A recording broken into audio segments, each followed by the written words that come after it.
Assalamualaikum warahmatullahi wabarakatuh kabajamtoota fi hordoftoota Baatii Firiis. Ashamma harka fuunee bakkuma jirtanitti nageenyi koo kan onne irraa maddee bakkuma jirtanitti qilleensuma irratti isin fadhaa qabu isin jecha. Egaa barnoota gaarii ta'e tokko isin qabadhee dhufeen jira. Barnoonni keenya kan har'aa kun maal jettanii eeguun keessa waan oolee barnoonni keenya kan har'aa viidiyoolee bilbila keessan keessatti lama ta'e yookaan immoo akkasuma audiyoolee bilbila keessan keessatti lama ta'e akkasuma suuraalee yookaan keessan keessatti lama ta'e yookaan immoo kan takkaa olii jechuun kan gosa tokko ta'e takka irra heddummaatee baay'inaan jiru tokko qofa akka isin hambisu jechuudha.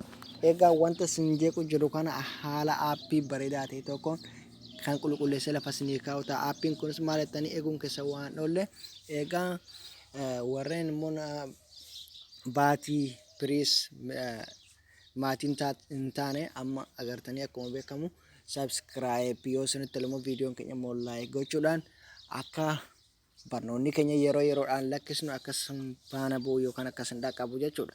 Egaa hordoftoota koo na faana bu'aadha, na faana turaadha, gara barnootaatti isin dabarsa. Barnoonni keenya kanarraa kuni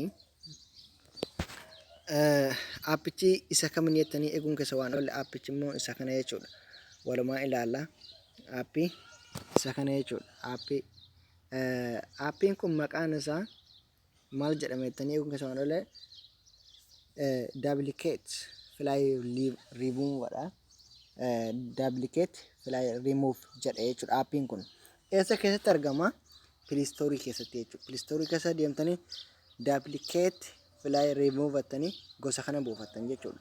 Egaa kana buufattaniin booda kana akkaataa haala inni diileet itti godhu wanta heddummaate lakkoofsa illee ta'ee lakkoofsa gosa tokko jawaa tokko keessatti heddummaatee jiraatellee tokko qofaatti isin hambisa jechuudha. Isinii qulqulleessa.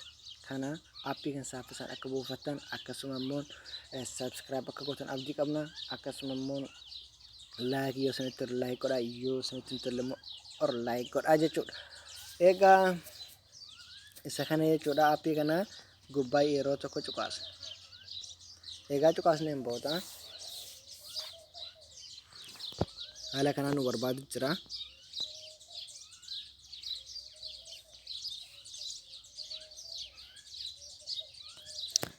Beeksisa nutti isheene.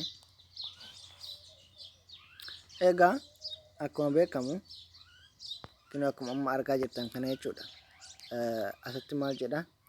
Scan duplicate images dha. Inni kun immoo scan duplicate audios dha. Inni kun immoo scan duplicate videos dha jechuudha. Inni kun immoo scan duplicate documents dha. Egaa scan duplicate contacts dha jechuudha. Kan birbiraas jira, kan documents jira, akkasuma immoo kan videos akkasuma kan audios akkasuma kan images jira jechuudha yookaan kan suuraalee jechuudha. Egaa al tokko mana suuraa kana isheenneeti waan lama nu jalaa teessan diileet ofirraa godhuu yaannaa jechuudha. Al tokkoon laallee meeqatu akka jiru jechuudha. Al tokko kilik goonaa jechuudha. Scan duplicate images jedhu kana.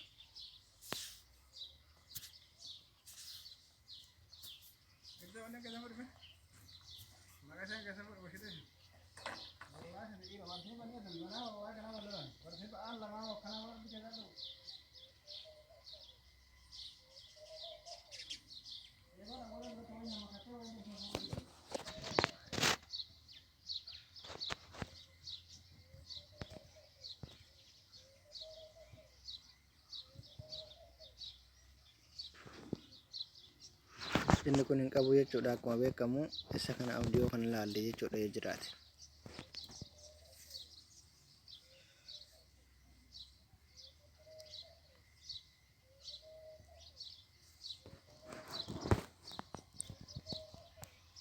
Kun beeksisa ofirraa deebistu jechuudha. Beeksisa kuni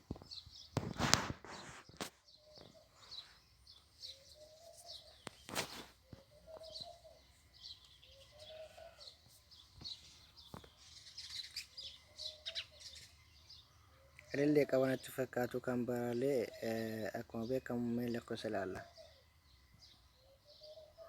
Duplicate numbers dha, duplicate names dha, kan lakkoofsaan barreessamee fi kan maqaan barreessamee jedhame kan maqaan barreessameen jedhama.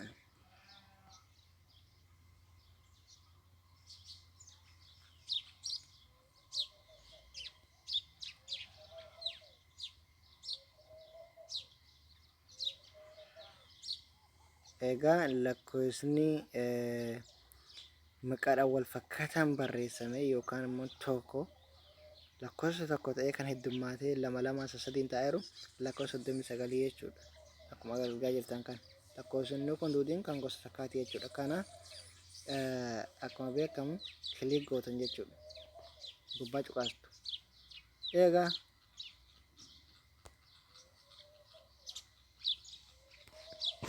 beeksitu nu jeeqe.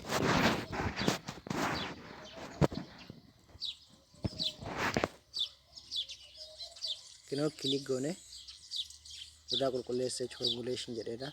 Haala kana wanniitu dandeessanii egaa laayikii godhaatiin jajjabeessa akkasuma immoo warroonni maatii keenya ta'a subscribe godhaa isiniin jedha. Barnoonni keenya saffisaan akka simbira ga'u jechuudha. Assalaamu alaikum warahmatullahi wabarakatuh. Bakka jirtanitti nageenya rabbii isiniif haa baay'atu. Nagaan nu tura.